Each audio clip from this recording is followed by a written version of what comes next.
Hello dear listeners, TW here. Just a quick reminder that if you are listening to this on YouTube, please head over to Patreon for some free memberships or optional extras. This episode we are talking about the Predator franchise. Consider this a spiritual part 2 from the Alien discussion. However, this one is a bit chunky, so we've decided to break it up a little bit. The first part of part 1 is ostensibly about a whole heap of context corrections and other things before getting into the start of the franchise, mostly Predator 1 and 2. Part 2, coming soon, will deal with the rest of the franchise. Spoilers ahead. Okay, here we go. We are back, and we have a very familiar voice. Nate, welcome back. Thank you very much for having me back. I don't think you can call me a special guest or anything like that anymore. I'm not special. I'm familiar. Yes, a familiar returning voice. Cozy guest. Yeah, cozy guest. Yeah, there you go. I like that. Yeah, we talked about the concept of coming back again to talk more franchises, and as of recording, we saw Predator Badlands. Exactly 1 week ago. It was a week ago. We're taking advantage of the Cheap Tuesday. Australians will be familiar with the garbled tea for Tuesday, and the concept of a cheap Tuesday. Yeah. Yep, and because we're dedicated to this operation, but we're also slightly cheapskates. So So I guess we'll finish with that. But yes, so in case anyone's listening to this out of order, first of all, don't do that. Alien, we went through the Alien franchise. We talked about this concept of talking about, for example, Predator, maybe Terminator, and perhaps others. And given that Badlands was coming out, we thought it was rather appropriate. So we're getting back into this. It's good to talk about franchises because the concept doesn't change. If you're doing like a scientific study, it's a controlled variable. Yeah. So it does help to kind of figure out how the studio system is treating this intellectual property across time and reacting to market feedback. Yeah, and given that that's how. I mean, the point of the show is looking at things across time and franchises that have lasted for a while. Yeah. I would like to start with just a couple of corrections or additional comments from our Alien episode, which I'll be... Did we get stuff wrong? Sort of. Who was more to blame? Was it me or you? Me, definitely me. I thought that, yeah. That's right. You've been waiting for this opportunity. I'm glad that I'm glad we're doing this. I've been waiting. Yes, I'm sure. So, couple of things. I'll start with the controversial one. So first of all, Alien 3. Okay, so my comment, controversially, I said I actually like Alien 3. Oh, and that was a mistake that you need to correct now. No, okay. No, I'm just going to clarify my comments because Alien 3, so basically your comment, you said something like, that I've got some nostalgia for Alien 3, which is absolutely true. There is definitely some nostalgia there. But here's my argument for Alien 3 actually being a good movie. So is your mistake that you're correcting is that you didn't go in hard enough? Yes. Okay, all right. My correction is that I was right all along. I'm right. I'm righter this way. Yeah, okay. What? All right. Okay, so the trilogy model that probably was invented by George Lucas, the idea that you have a positive but brief introduction to the universe. Yeah. A la the first Star Wars. And you catch your protagonist on the upswing. Yep. And then down for Empire Strikes Back. Your antagonist hits back. Yep. And then in the third one, you go back to the joy. Yeah. Everyone wins. Hey, the goodies win. Yeah. And that was repeated. Like the Lord of the Rings even was doing that. And of course, he brought it back for his prequel trilogy. Yeah. And this became a thing that you do for trilogies for a while. Yeah, you do the darker second installment of a trilogy. And then the third installment is a conclusion. Yes. Yeah. So much like an Act 1, 2, 3 structure sort of thing.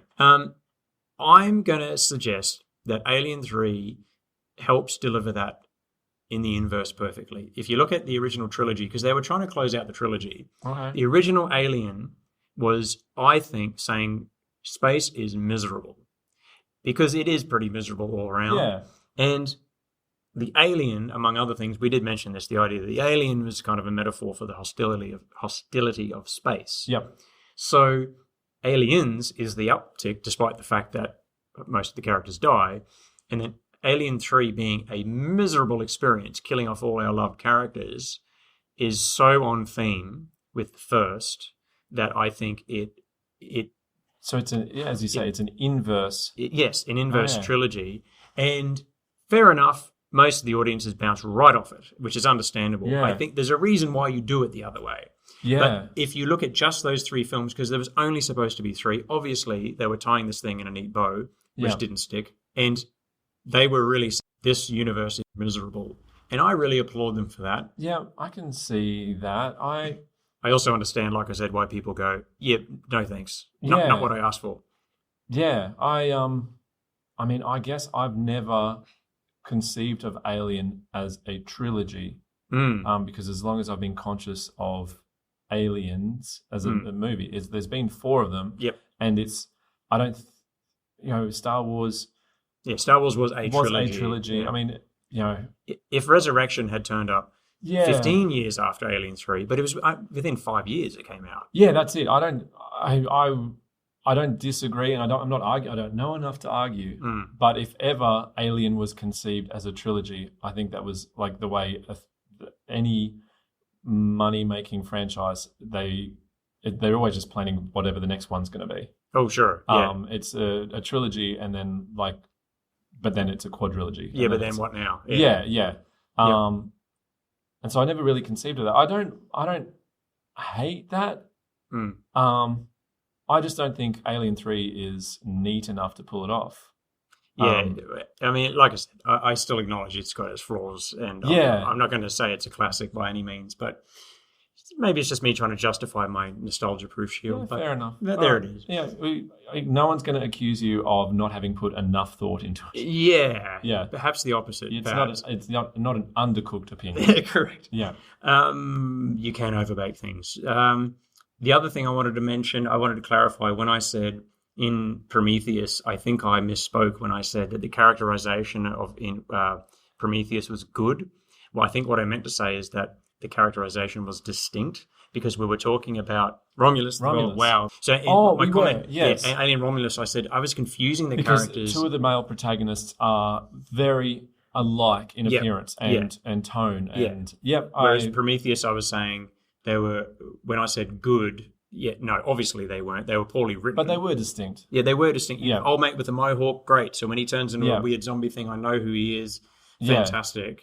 It did do that. It achieved that well. So credit where it's due, and just clarifying my comment there. Yeah. The next thing, we talked about the business model, which we won't get back into, but streaming being a thing and how Disney was hemorrhaging money. Yeah. I have since found out Disney Plus is actually now profitable. It took them a while. Yay, I'm so pleased for their shareholders. Good on you, little tyke. Yeah. The underdog story of the year. Oh, gosh, that makes me feel warm and fuzzy and not dead at all. Yeah. So they did lose. I mean, they were bleeding. They probably lost hundreds of millions of dollars on this thing. That's not an exaggeration. It was astonishing the amount of money. But it is now profitable, so just a correction there. And breaking news, speaking of that, Alien Earth, Series 2. Oh, Series 2.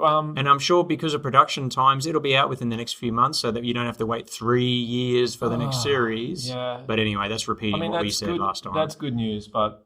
Yeah. Crikey. Yeah. As we were just saying, the prestige television just means it's a long time between series, and you never know whether the series the cliffhanger that you've just watched is going to get answered or the show's going to get dumped in between seasons.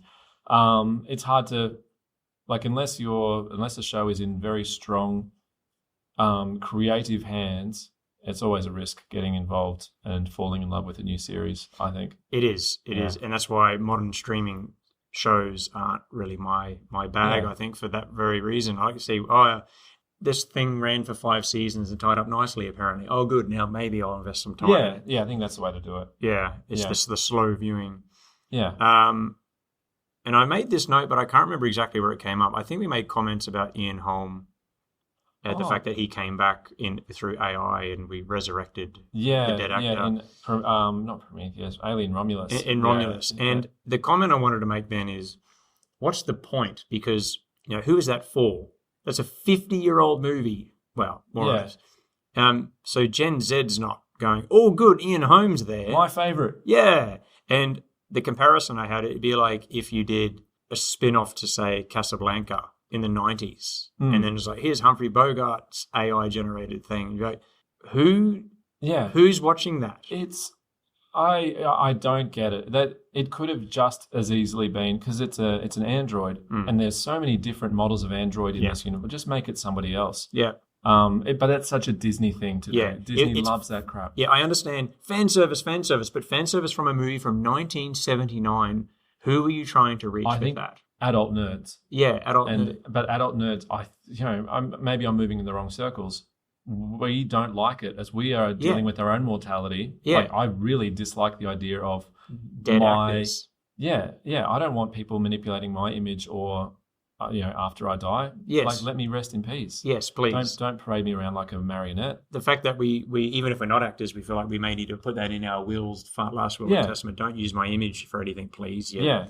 That's just the world we're entering. So just wanted to expand on that. Yeah. Anyway, yes. So Predator. Hello, Predator. I had a thought. I want to just frame. I had a good thing about this just yesterday. How can I frame this concept of time and zooming out a little bit with Predator? Yeah.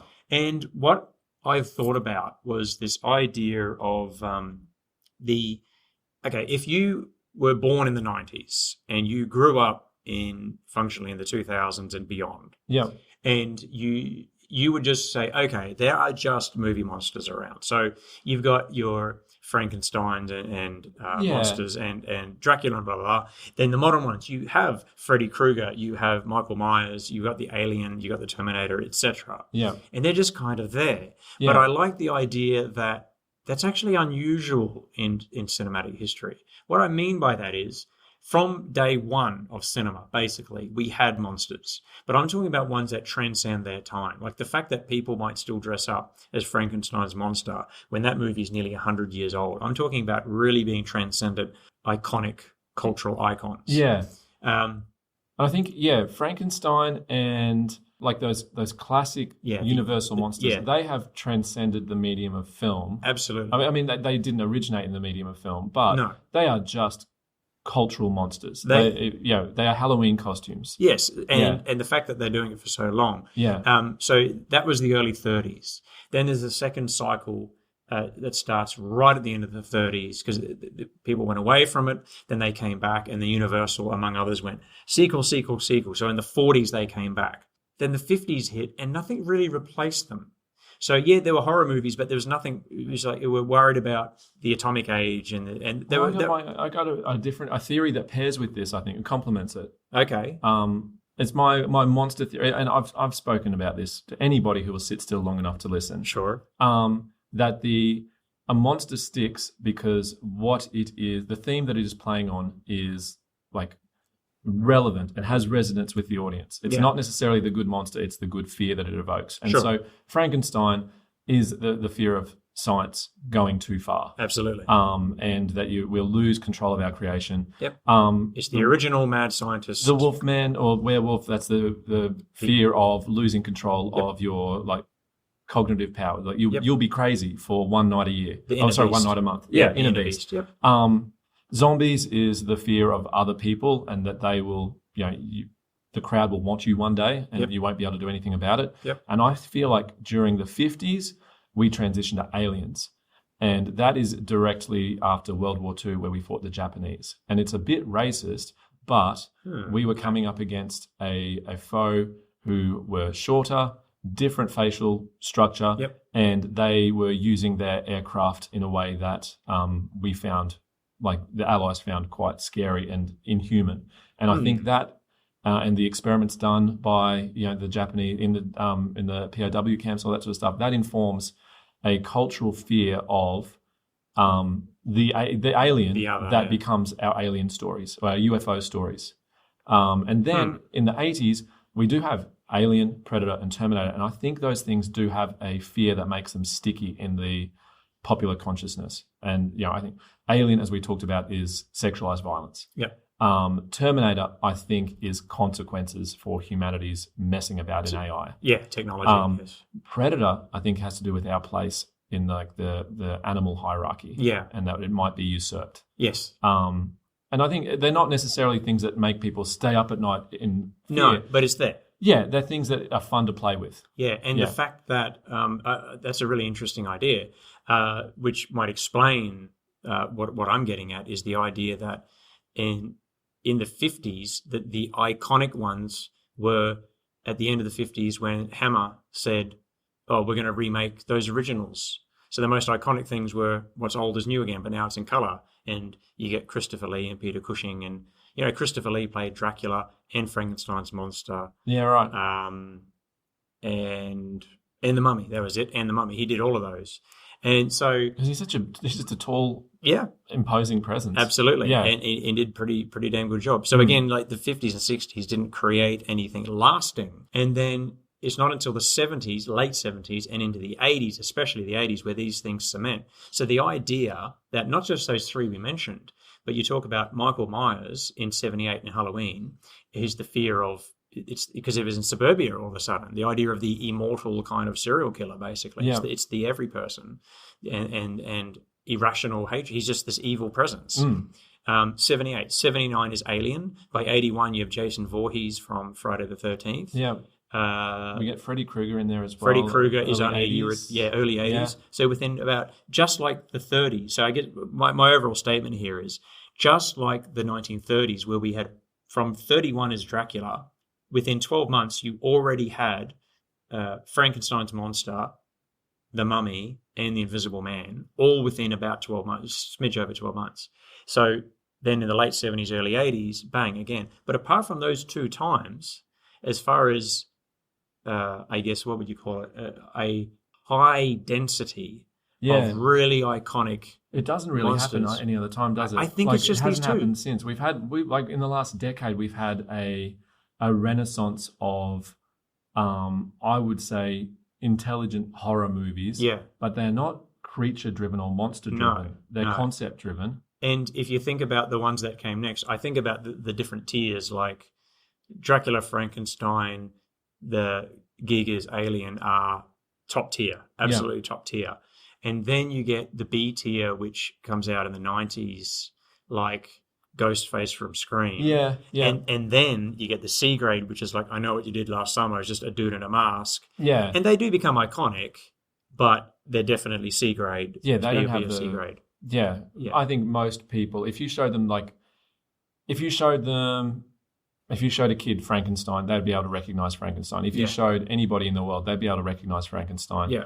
I think Ghostface from Scream, you'd get some recognition from in some markets. Yeah. I think if you had the silhouette of the dude from I Know What You Did Last Summer, like with the fishing jacket and he's got the hook. That could also be the Beekeeper, whatever it is from those movies. Yeah, Candyman. Yeah. Like it's not iconic enough, and that's kind of that's a. I don't know, an issue with marketing, costume, all that sort of stuff. But I guess back to your point about attaching themes to it, it's like they're derivative. Well, so they weren't bringing anything new really. They were just saying. So Ghostface was you're wearing a mask, you've got a knife. Okay, now you've got a different mask and a hook. You're just doing the same thing again. Yeah. Or you have Chucky from Child's Play, who I'd still, even though he was pretty unique, I'd still say he's only B tier. But, I mean, I love the Child's Play movies, don't get me wrong. One of my favorite franchises, actually. But the doll thing didn't quite click. And then you get like Leprechaun, who's just a derivative version of... Yeah. And I think if your genre or subgenre is like teen slasher, it's hard to elevate yourself out of that in terms of longevity and like appeal to... Which is what the 80s were. Yeah, that's it. And so... I think Nightmare on Elm Street gets out of the teen slasher with just because it's about dreams. Yeah.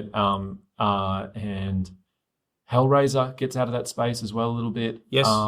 But it's just unfortunate they only made 1.5 good movies in that entire franchise. Interesting they stopped halfway through that one.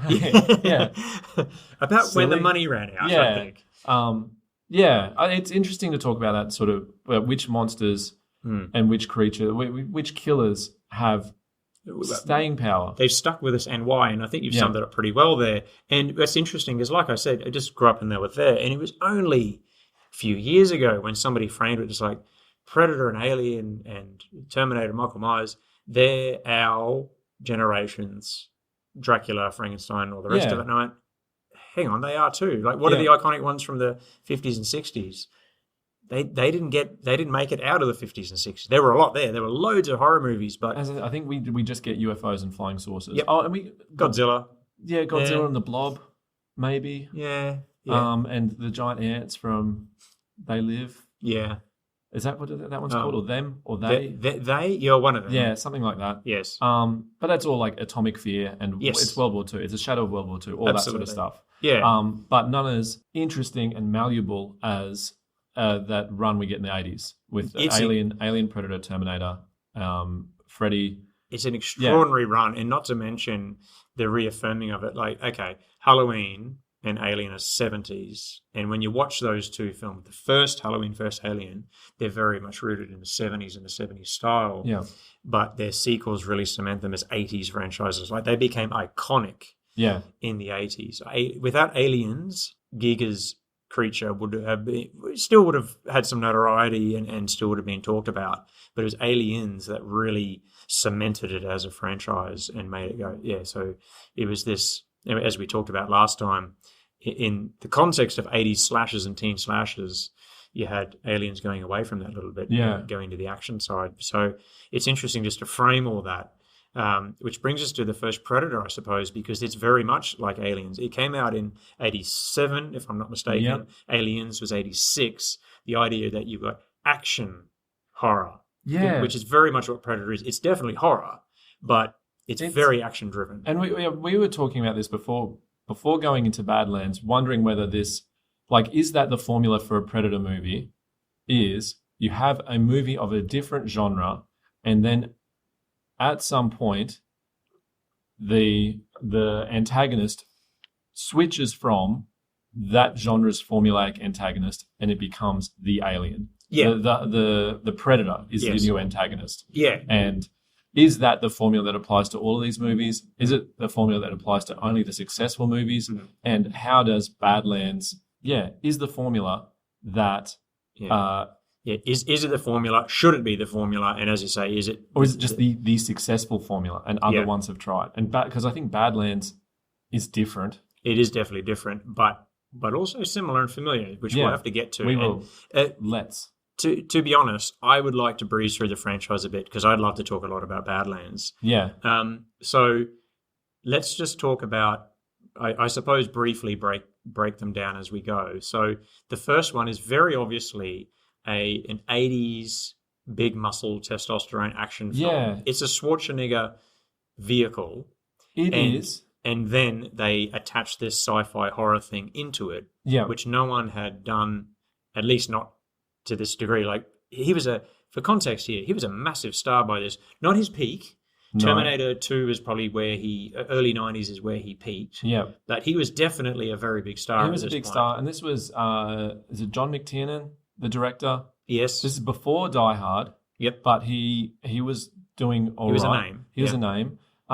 The cast has some few already existing names in there. Jesse Ventura was not mainstream, but definitely around. Carl Weathers.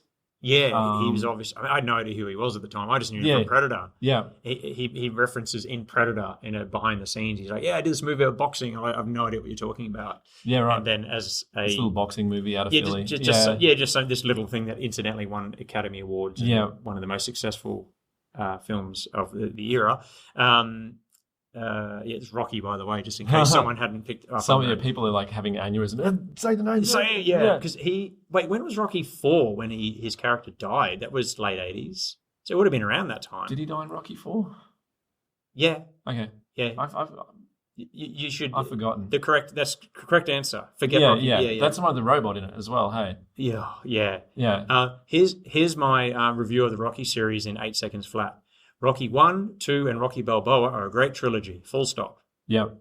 And the Creed series is a good spin-off. Moving on. The Creed movies are better than the Rocky movies ever were.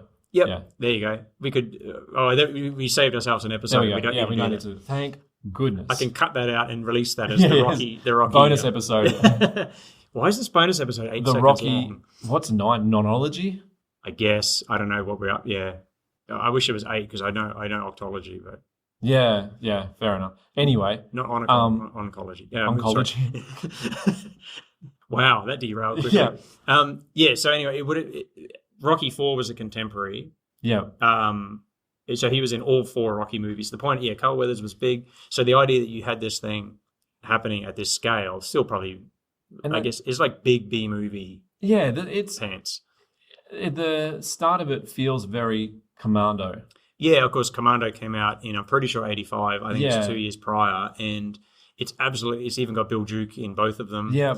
And it's a better version of that. Like Commando is a pretty good version of that. It's a B movie though. Yep. It's and I don't think it was ever under any delusions of being anything better than that. Schwarzenegger's walking around with a rocket launcher on his shoulder. Yeah, it's he's telling people to tongue-in-cheek. let off steam because he's impaled him on a steam pipe, and hence in Predator he hits him with a knife. Stick around. Yep. Lol. Yep. Yeah, because this was quintessential. It's the 80s movie, but then you have this other thing going on, and that I think it's a real Sinners.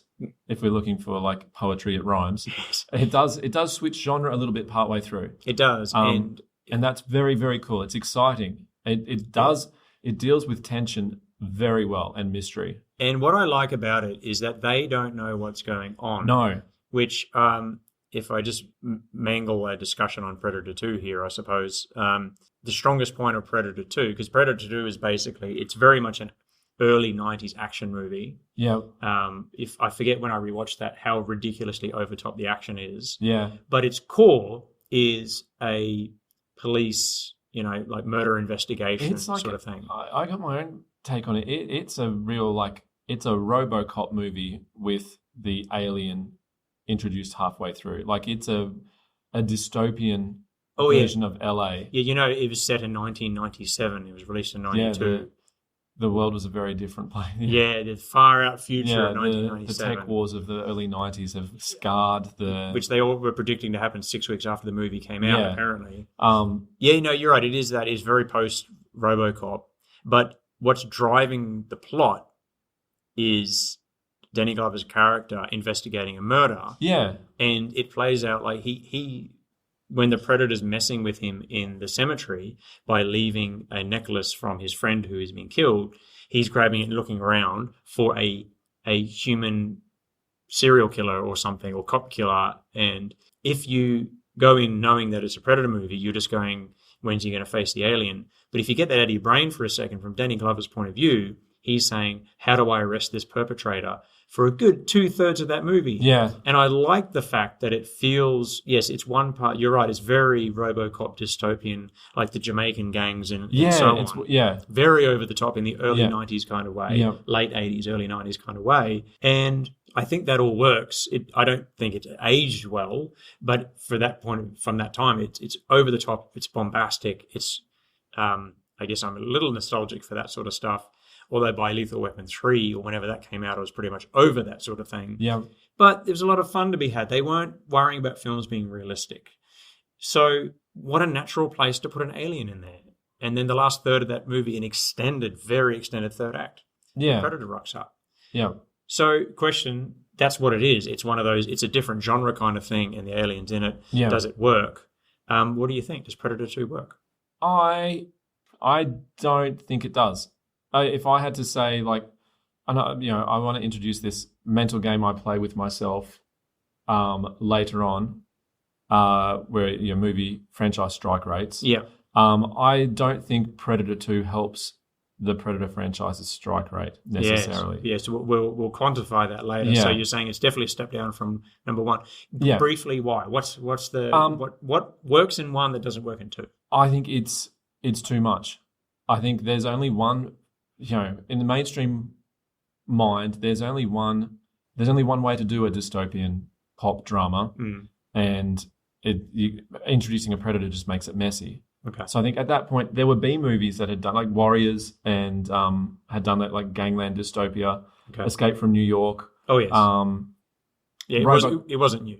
Yeah, it wasn't new. But I think both audiences are not ready for that mash of genre. And they weren't, because it didn't do very well at the time. I think people have warmed to it over the years, but it's still, the general perception is that it's a step down. Yeah. Unlike Alien and Terminator, where the general consensus seems to be that the sequels improved on things, although as we said, they're the other way. They're different without one being better or worse. Yeah, whereas Whereas here, I think the general consensus is 2 is a step Yeah, down. I think that's just that a dystopia is not as interesting a juxtaposition for the genre meld.